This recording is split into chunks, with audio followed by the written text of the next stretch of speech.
Bela negara bukan hanya tentang mengangkat senjata.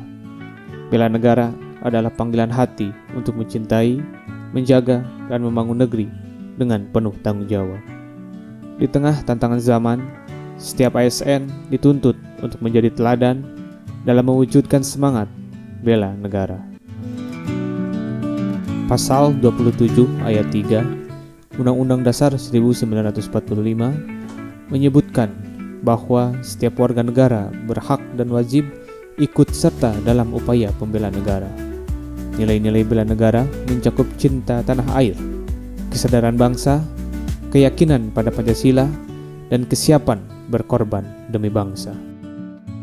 Melalui video ini, mari kita dengarkan pandangan dan pengalaman tidak hanya dari para ASN, tetapi masyarakat tentang makna bela negara di era modern. Assalamualaikum warahmatullahi wabarakatuh. Inilah wawancara bela negara, semangat pengabdian untuk Indonesia maju. Wawasan kebangsaan sendiri ialah menurut saya merupakan pandangan untuk menjaga persatuan dan identitas negara, dan yang mana nilai-nilai bela negara itu merupakan sikap dan tindakan yang kita lakukan untuk menjaga kedaulatan, keutuhan, dan kepentingan negara Republik Indonesia.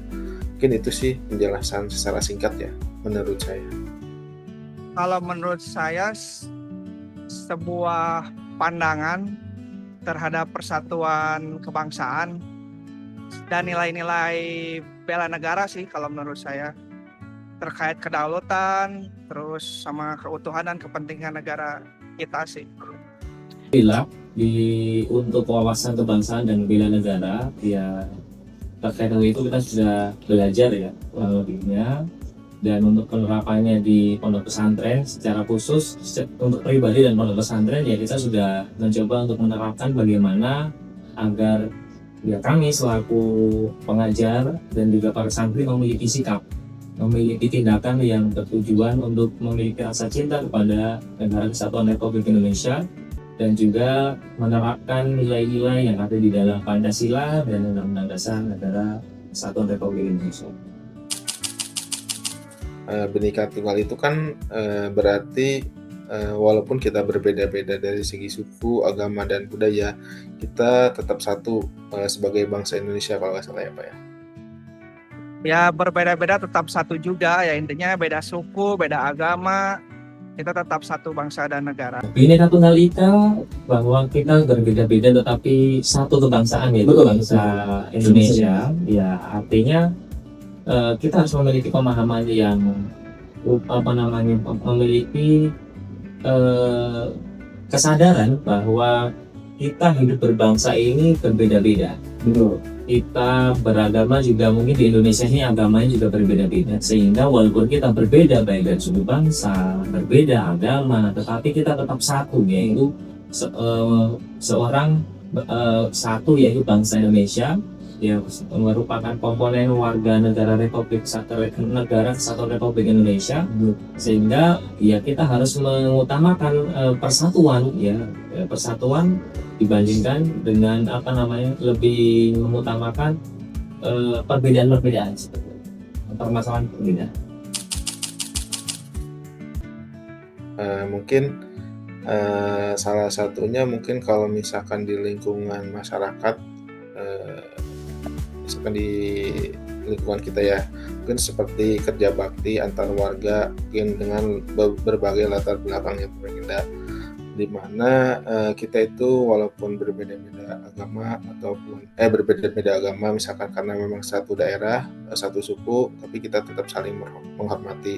Kemudian salah satu contoh lain misalkan di lingkungan pekerjaan ya, mungkin di pekerjaan saya sekarang, karena memang saya bekerja di perusahaan saya itu perusahaan multinasional yang kemana mungkin banyak juga dari suku, ras, agama, budaya, dan berbagai suku bangsa yang ada di seluruh Indonesia bersatu gitu, dimana hal tersebut juga bukan sebuah tantangan gitu, malah itu sebuah benefit dan mana kita bisa saling berkolaborasi untuk satu tujuan yang sama. Kerja bakti mungkin Kang ya, kan Nah, kita beda-beda latar semuanya, ada yang kerja mungkin di kantor, ada yang pedagang, tapi semua satu untuk satu tujuan ya, kerja bakti bersih-bersih gitu Kang.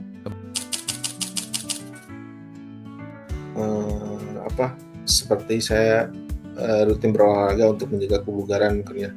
Dan juga misalkan membantu sesama warga yang membutuhkan, kayak kita misalkan ikut kegiatan sosial di lingkungan dan kadang juga ikut acara kebangsaan di lingkungan perusahaan saya, misalkan ada acara-acara kebangsaan seperti itu sih Pak. Selama ini belum sih Kang, belum ngerti semuanya sih. Beberapa variabel Di zaman indikatornya sekolah ya Kang ya. pernah dengar lah ya. Saling menghormati, menghargai satu sama lain. Terus mungkin ikut kegiatan-kegiatan sosial, mungkin kan waktu itu juga pernah ada di sini yang sakit, kita sama-sama bantu pedagang. Ya pasti itu Kang, ya mungkin salah satu contohnya ya cinta tanah air sendiri sih Kang. Mungkin menurut pandangan saya, misalkan karena geng motor itu banyak sekali faktor di dalamnya, mungkin juga yang menyebabkan misalkan seseorang anak itu bisa masuk geng motor dan seorang komunitas itu bisa menjadi sebuah komunitas geng motor gitu. Mungkin salah satunya misalkan mungkin dari sisi individunya kurangnya perhatian dan bimbingan, baik itu di lingkungan keluarga ataupun di lingkungan sekitarnya. Mungkin juga banyak anak muda yang ingin mencari jati diri, solidaritas istilahnya, dan pengakuan dari temannya sebaya, tapi dengan cara yang salah. Nah itu juga salah satu faktor, salah dua mungkin ya, itu faktor seorang bisa masuk ke motor.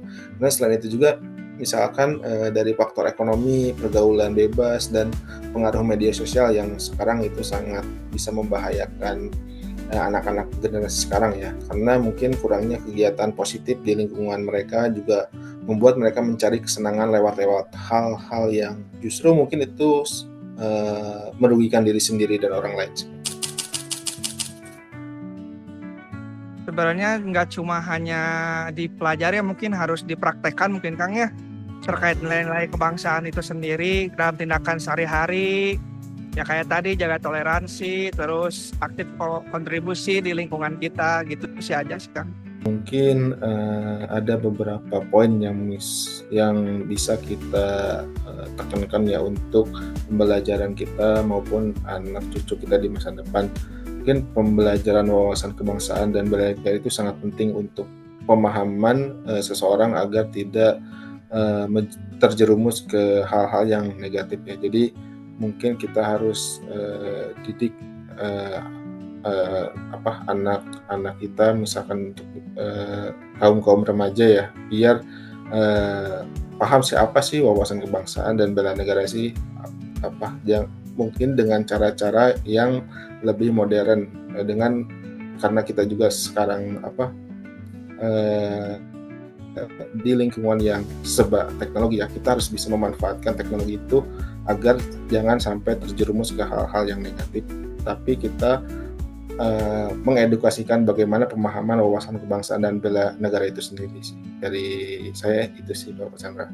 Pesan singkat untuk generasi muda bangsa Indonesia, marilah kita yang pertama tentunya mensyukuri ya nilai kemerdekaan yang telah diberikan, diperjuangkan oleh para pahlawan kita yang telah hidup di medan perang, dan hari ini kita harus belajar yang serius ya, mengembangkan potensi dan kompetensi semaksimal mungkin agar dengan potensi dan kompetensi yang kita miliki kita bisa memberikan kemanfaatan yang luas dalam rangka untuk semakin memajukan bangsa Indonesia ini, juga dalam rangka untuk mengisi kemerdekaan ya, tentunya bangsa Indonesia ini dengan seluruh komponennya bersemangat untuk mengembangkan kompetensi, mengembangkan potensi, menambah kemanfaatan, sehingga memang akan terjadi perkembangan untuk bangsa Indonesia.